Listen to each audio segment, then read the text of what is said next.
여기가 어디예요? 본래는요.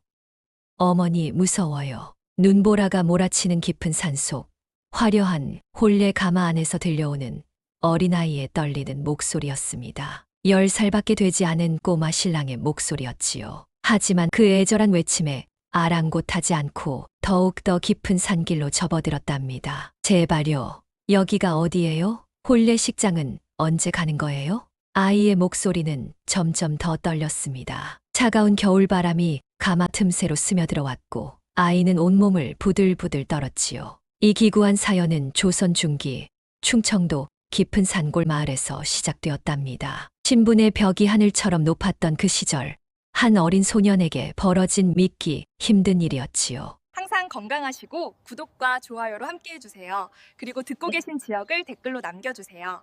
자, 그럼 오늘 이야기 시작합니다. 이동수는 과부 어머니 밑에서 자란 10살 난 소년이었습니다. 아버지는 동수가 3살 때 병으로 세상을 떠났고 어머니는 홀로 아들을 키우며 남의 집 빨래와 바느질로 근근히 살아가고 계셨지요. 동수야, 오늘은 장터에 다녀올게. 너는 집에서 착하게 있거라. 아니에요, 어머니. 제가 같이 갈게요. 짐을 들어드릴게요. 아이고, 우리 동수 효자로구나. 그래, 그럼 같이 가자꾸나. 비록 가난했지만 모자의 얼굴에는 늘 웃음이 가득했습니다. 동수는 새벽같이 일어나 나무를 해다 팔고 낮에는 부잣집 심부름을 하며 어머니를 도왔답니다. 어린 나이였지만 집안 살림이 얼마나 어려운지 누구보다 잘 알고 있었지요. 동수야, 밥 먹어라. 어머니는요? 어머니는 아까 먹었다. 너나 많이 먹어라. 하지만 동수는 알고 있었습니다. 어머니가 끼니를 거르고 있다는 것을 말이지요.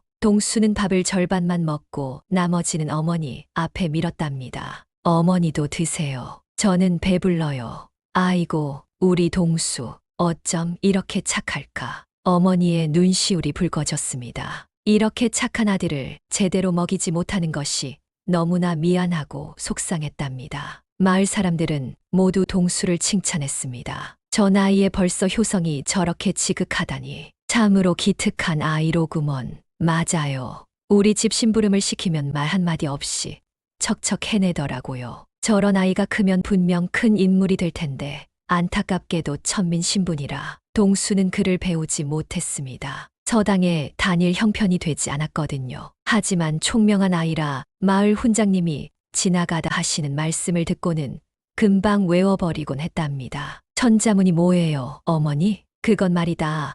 양반 도련님들이 배우는 글자란다. 저도 배울 수 있을까요? 우리 동수가 양반 도련님이었다면. 하지만 동수야, 우리는 천민이란다. 천민은 글을 배울 수가 없어. 왜요? 글은 사람이면 누구나 배울 수 있는 거 아닌가요? 어머니는 대답하지 못했습니다. 세상이 불공평하다는 것을, 신분의 벽이 얼마나 높은지를 어린 아들에게 어떻게 설명해야 할지 막막했답니다. 그러던 어느 가을날, 읍내에서 소문이 퍼지기 시작했습니다. 충청도에서 가장 부유한 양반인 정씨 대감이 큰 고민에 빠졌다는 소문이었지요. 정씨 대감은 재산도 많고 권력도 있었지만 단 한 가지 아쉬운 점이 있었습니다. 바로 아들이 없다는 것이었답니다. 외동딸 명화만 두고 있었는데 조선시대 양반가에서 대를 이을 아들이 없다는 것은 큰 치욕이었지요.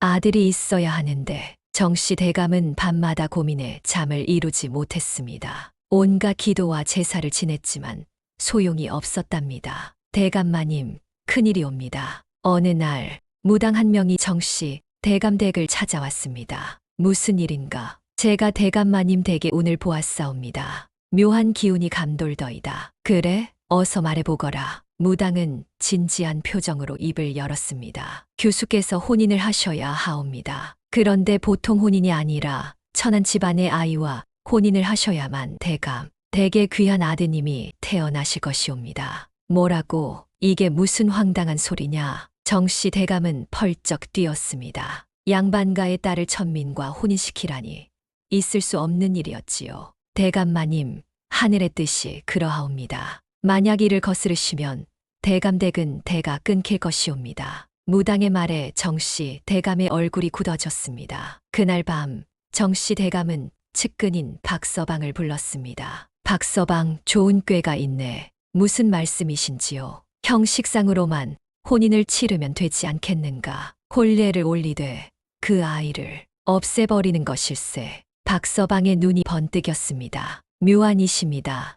대감마님, 혼례만 치르면 하늘의 뜻을 따른 것이니 그 후에는, 그래, 그 후에는 아무도 모를 것이 아닌가. 마을에서 가장 가난하고 보잘것없는 집안을 찾아보게. 과부 집안이면 더 좋고. 알겠사옵니다. 며칠 후 박서방은 동순의 집을 점찍었습니다. 과부 집안이고 아이는 착하지만 천민 신분이라 나중에 문제가 될 일도 없을 것이었지요. 과부 박 씨를 만나보았사옵니다. 어떻던가? 가난에 찌들어 있었습니다. 은자 100냥과 집을 준다면 혼인을 허락할 것 같사옵니다. 좋아, 그리하게. 정씨 대감은 만족스러운 표정을 지었습니다. 어느 날 오후 동순의 집에 정씨 대감 댁의 사람들이 찾아왔습니다. 과부 박 씨, 계시오? 예, 누구십니까? 어머니는 놀라서 문을 열었습니다. 비단 옷을 입은 사내들이 서 있었거든요. 정씨 대감 댁에서 왔소. 기쁜 소식을 가져왔소이다. 기쁜 소식이라니요? 댁의 아들 동수를 우리 대감님의 사위로 삼고자 하오. 예, 어머니는 귀를 의심했습니다. 천민의 아들이 양반댁 교수와 혼인을 한다니 꿈에서나 가능한 일이었지요. 이게 무슨 말씀이신지. 저희는 천한 신분인데 대감마님께서 특별히 허락하셨소. 은자 100냥과 함께 새 집도 마련해 드릴 것이오. 혼인만 성사시켜 주시오. 어머니는 밤새 고민했습니다. 이상한 일이었습니다. 아무리 생각해도 양반댁에서 천민의 아들을 사위로 삼는다는 것은 말이 되지 않았지요. 동수야. 예, 어머니. 너는 이 혼인을 어떻게 생각하느냐? 동수는 어린 나이였지만 총명했습니다. 무언가 석연치 않다는 것을 느꼈지요. 하지만 어머니의 얼굴을 보았습니다. 주름진 얼굴, 거친 손, 허리가 굽은 모습, 평생 고생만 하신 어머니였답니다. 어머니께서 결정하세요. 저는 어머니만 편안하시다면. 동수야, 미안하구나. 어머니가 무능해서. 어머니, 그런 말씀 마세요. 어머니는 세상에서 가장 훌륭하신 분이에요. 결국 혼인이 결정되었습니다. 은자 100냥은 어머니에게는 평생 보지 못한 큰돈이었고 새 집은 평생의 꿈이었답니다. 혼례일이 다가왔습니다. 한겨울 눈이 펑펑 내리는 날이었지요. 동수는 생전 처음 입어보는 신랑 옷을 입었습니다. 비록 천민이었지만 그날만큼은 양반 도련님 같았답니다. 동수야, 어머니가 머리를 빗겨주마. 어머니는 떨리는 손으로 아들의 머리를 빗겼습니다. 10살밖에 안 된 아들이 혼인을 한다니 믿기지가 않았지요. 어머니, 저 정말 가야 해요? 무섭고 두려워요. 동수야, 대감대 교수는 너와 나이도 비슷하고 착한 아이라더구나. 걱정하지 마라. 하지만 어머니와 떨어지는 게 쉬워요. 어머니는 아들을 껴안았습니다. 가슴이 찢어지는 것 같았지요. 동수야, 어머니도 싫단다. 하지만 이것이 너를 위한 길이란다. 양반댁 사위가 되면 너는 이제 더 이상 천민이 아니야. 좋은 옷 입고 좋은 음식 먹고 글도 배울 수 있단다. 정말요? 제가 글을 배울 수 있어요? 그럼 당연하지. 우리 동수가 글을 배우면 얼마나 똑똑할까. 그럼 어머니께 편지를 쓸 수 있겠네요. 그래. 편지를 많이 써다오. 어머니의 눈에서 눈물이 주르륵 흘러내렸습니다. 마을 사람들이 모여들었습니다. 아이고, 동수가 양반댁 사위가 된다니. 세상에 천민이 양반가와 혼인을 하다니. 처음 보는 일이로구먼. 동수 어미, 복 많이 받았구먼. 앞으로 편하게 살겠네. 마을 사람들의 축하 속에서 대감댁에서 보낸 화려한 가마가 도착했습니다. 붉은 비단으로 장식된 가마는 동수가 평생 보지 못한 것이었지요. 자, 신랑 나리 가마에 오르시지요. 동수는 떨리는 발걸음으로 가마에 올랐습니다. 어머니, 다녀오겠습니다. 그래, 우리 동수, 잘 다녀오너라. 어머니는 여기서 기다리고 있마. 어머니는 손을 흔들었습니다. 하지만 가슴 한편에는 불길한 예감이 자리 잡고 있었답니다. 가마가 출발했습니다. 4명의 사내가 가마를 메고 걸어갔지요. 처음에는 마을 길을 따라 읍내 방향으로 가는 것 같았습니다. 동수는 가마 안에서 초롱초롱한 눈으로 밖을 내다보았습니다. 생전 처음 가마를 타보는 것이라 신기하기도 하고 무섭기도 했지요. 아저씨, 얼마나 가야 해요? 조용히 있어라. 가마꾼의 대답이 차갑고 무뚝뚝했습니다. 동수는 이상한 느낌이 들었지요. 한참을 가던 가마가 갑자기 방향을 틀었습니다. 읍내로 가는 길이 아니라 산으로 올라가는 길이었답니다. 길이 잘못된 것 같은데요. 동수가 떨리는 목소리로 물었습니다. 시끄럽다. 가만히 있으라고 했잖아. 가마꾼의 목소리가 더욱 거칠어졌습니다. 동수는 온몸이 얼어붙는 것을 느꼈지요. 뭔가 잘못됐어. 뭔가 이상해. 가마는 점점 더 깊은 산속으로 들어갔습니다. 사람의 발길이 끊긴 지 오래인 듯 길은 험하고 주변은 점점 어두워졌답니다. 눈은 더욱 세차게 내렸고 바람 소리는 마치 귀신이 우는 것 같았지요. 어머니, 어머니. 동수는 작은 목소리로 어머니를 불렀습니다. 너무나 무섭고 두려웠답니다. 가마가 멈췄습니다. 박서방이 가마 문을 거칠게 열었습니다. 내려라. 여기가 어디예요? 혼례식장은요. 동수는 밖을 내다보았습니다. 사방이 온통 눈으로 뒤덮인 깊은 산속이었지요. 사람은커녕 집 한 채도 보이지 않았답니다. 혼례, 크크크. 이 어린 것이 아직도 모르는군. 박서방의 비웃음 소리가 차가운 바람과 함께 울려 퍼졌습니다. 너는 정씨, 대감대게 수치거리야. 형식상 혼례만 치르고 없애버리라는 명을 받았지. 없앤다고요? 그럼 저를 죽인다는 거예요? 동수의 목소리가 떨렸습니다. 10살 아이가 감당하기엔 너무나 잔인한 진실이었지요. 죽이지는 않는다. 그저 여기 두고 가는 것뿐이지. 너 같은 천것이 대감댁 사위 행세를 하다니 어림도 없는 일이야. 박서방은 동수의 팔을 잡아 가마 밖으로 끌어냈습니다. 으악, 동수는 눈 속에 나뒹굴었습니다. 차가운 눈이 얼굴을 때렸지요. 제발요. 제발 살려주세요. 어머니께 돌아가게만 해주세요. 동수는 울며 애원했습니다. 하지만 박서방과 가마꾼들은 냉정했답니다. 시끄럽다. 내 어미한테는 내가 병으로 죽었다고 전해줄 테니 걱정 마라. 안 돼요. 어머니가 얼마나 슬퍼하실지. 제발요. 이 동네에는 호랑이도 많고 승냥이도 많다고 하더라. 운이 좋으면 마을까지 갈 수 있을지도 모르지. 허허. 박서방의 비웃음을 마지막으로 가마는 멀어져 갔습니다. 동수는 눈 속에 홀로 남겨졌답니다. 어머니. 동수는 눈 속에서 울음을 터뜨렸습니다. 추위와 두려움, 그리고 배신감이 한꺼번에 밀려왔지요. 10살밖에 되지 않은 아이에게 이 상황은 너무나 가혹했습니다. 눈보라가 점점 거세졌습니다. 몸이 점점 얼어가는 것이 느껴졌답니다. 이대로 있다가는 정말 죽겠어. 동수는 떨리는 몸을 일으켰습니다. 울고만 있을 수는 없었지요. 살아야 했습니다. 어머니께 돌아가야 했답니다. 발을 때려 하자 통증이 밀려왔습니다. 발이 이미 얼어붙기 시작한 것이었지요. 그래도 동수는 걸었습니다. 한 걸음 힘겹게 걸었답니다. 살려주세요. 누구 없나요? 목이 터져라 외쳤지만 산속에는 바람 소리만 휑휑 불어댈 뿐이었습니다. 동수는 계속 걸었습니다. 방향도 모른 채 그저 앞으로만 걸었지요. 얼마나 걸었을까요? 동수의 의식이 점점 흐려져 갔습니다. 손가락의 감각이 사라졌고 발도 더 이상 움직이지 않았답니다. 어머니, 죄송해요. 저는 효자가 되고 싶었는데. 동수는 눈 속에 쓰러졌습니다. 눈꺼풀이 무거워졌지요. 이대로 잠들면 다시는 깨어나지 못할 것 같았습니다. 바로 그때였습니다. 어둠 속에서 희미한 불빛이 보였습니다. 아주 작은 불빛이었지만 동수에게는 생명의 빛처럼 느껴졌답니다. 저기, 불빛이. 동수는 마지막 힘을 짜내어 그 불빛을 향해 기어갔습니다. 손이 얼어붙었지만, 발이 움직이지 않았지만, 포기할 수 없었지요.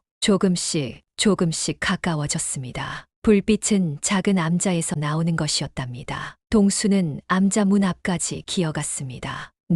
누구 계세요? 떨리는 손으로 문을 두드렸습니다. 한 번, 두 번, 세 번. 문이 열렸습니다. 백발의 노인이 놀란 표정으로 동수를 내려다보았지요. 이게 누구냐? 이 밤중에 이 깊은 산속의 어린아이가 왜? 살려주세요. 동수는 그 말을 끝으로 의식을 잃었습니다. 눈을 떴을 때 동수는 따뜻한 이불 속에 있었습니다. 옆에서는 따뜻한 불이 타고 있었고 몸은 포근한 옷으로 감싸져 있었지요. 깨어났구나. 옆에는 백발의 노인이 앉아 있었습니다. 노인은 바로 김도사였답니다. 세상을 등지고 산속에서 수행하며 살아가는 은둔선비였지요.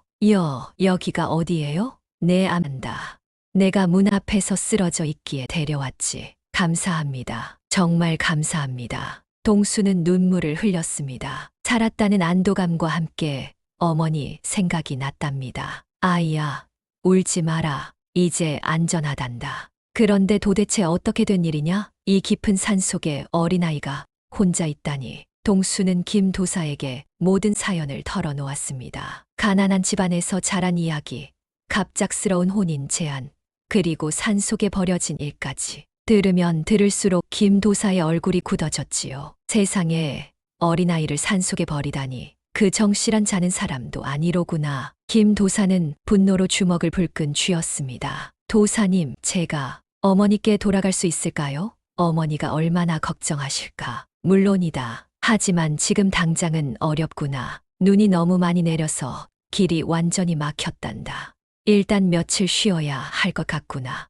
예. 동수는 고개를 끄덕였습니다. 몸은 아직도 떨렸고 손과 발은 동상에 걸려 있었답니다. 김 도사는 며칠 동안 정성껏 동수를 돌봐주었습니다. 약초를 다려 먹이고 따뜻한 음식을 해주었지요. 동수의 몸이 조금씩 회복되었답니다. 며칠이 지나자 눈이 그쳤습니다. 하지만 김 도사는 동수를 보내주지 않았습니다. 도사님, 이제 눈도 그쳤는데 제가 내려가야 하지 않을까요? 동수야, 생각해보거라. 내가 그냥 돌아간다면 어찌 되겠느냐? 그게 정씨 대감이 또다시 너를 해칠 것이다. 그리고 내 어머니도 위험해질 수 있어. 동수는 깊이 생각에 잠겼습니다. 김 도사의 말이 맞았지요. 그럼 어떻게 해야 하나요? 내가 강해져야 한다. 몸도 마음도 단단해져야 세상과 맞설 수 있단다. 강해진다고요? 그래, 나와 함께 지내면서 공부를 하거라. 글도 배우고 세상의 이치도 배우고 그래서 언젠가는 당당하게 정씨 대감 앞에 설 수 있도록 말이다. 동수는 눈이 반짝였습니다. 글을 배울 수 있다니 평생의 꿈이었답니다. 정말요? 제가 글을 배울 수 있어요?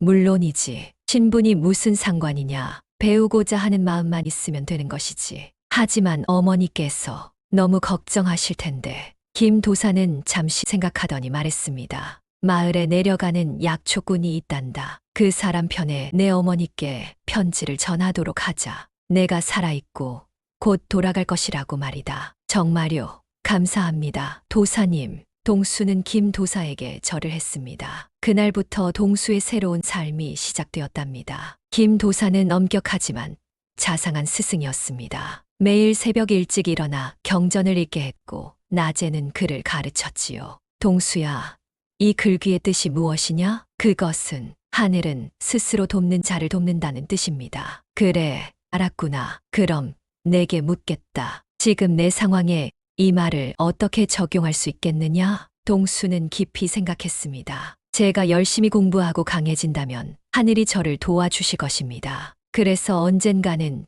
정의를 바로잡을 수 있을 것입니다. 훌륭하다. 바로 그 마음가짐이다. 김 도사는 만족스러운 표정을 지었답니다. 동수는 스펀지처럼 모든 것을 흡수했습니다. 천자문을 시작으로 사서삼경, 역사서, 병법서까지 양반 도련님들이 평생 배우는 것을 동수는 몇 년 만에 익혔지요. 글 공부뿐만이 아니었습니다. 김 도사는 동수의 몸을 단련시켰답니다. 동수야, 산을 한 바퀴 뛰어오너라. 예, 도사님. 처음에는 힘들었지만 시간이 지나자 동수는 산길을 가뿐하게 뛰어다닐 수 있게 되었습니다. 세월은 물처럼 흘러갔습니다. 봄이 오고 여름이 가고 가을이 지나고 겨울이 왔습니다. 그렇게 한 해, 두 해, 세 해, 10년이 흘렀답니다. 산속의 10살 꼬마는 이제 20살 청년이 되어 있었습니다. 키도 훌쩍 크고 눈빛은 깊었으며 학식도 웬만한 양반 선비들을 능가했지요.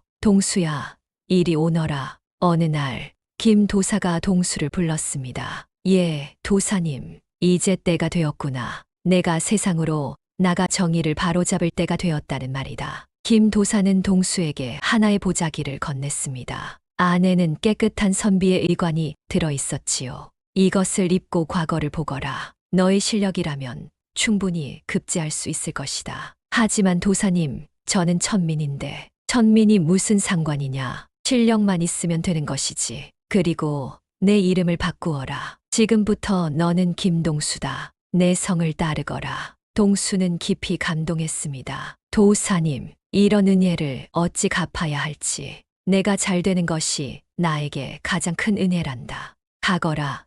그리고 떳떳하게 살아라. 동수는 산을 내려왔습니다. 10년 만에 다시 본 세상은 낯설었지만 동수의 눈빛은 흔들리지 않았답니다. 제일 먼저 동수는 어머니를 찾아갔습니다. 어머니, 동수, 우리 동수. 모자는 얼싸안고 울었습니다. 10년 만에 재회였답니다. 동수는 과거 시험장으로 향했습니다. 시험이 시작되었고 동수는 10년간 배운 모든 것을 담아 답안을 작성했답니다. 이 답안은 대단한데? 시험관들이 동수의 답안을 보고 감탄했습니다. 발표일, 장원급제, 김동수. 동수는 당당히 장원급제를 했습니다. 동수는 빠르게 승진했습니다. 능력을 인정받아 관직을 거쳐 올라갔고 마침내 암행어사로 임명되었지요. 암행어사 김동수, 충청도 지역의 비리를 조사하라. 왕의 명을 받은 동수는 고향으로 향했습니다. 가슴속에는 10년 묵은 한이 불타올랐답니다. 충청도에 도착한 동수는 먼저 정씨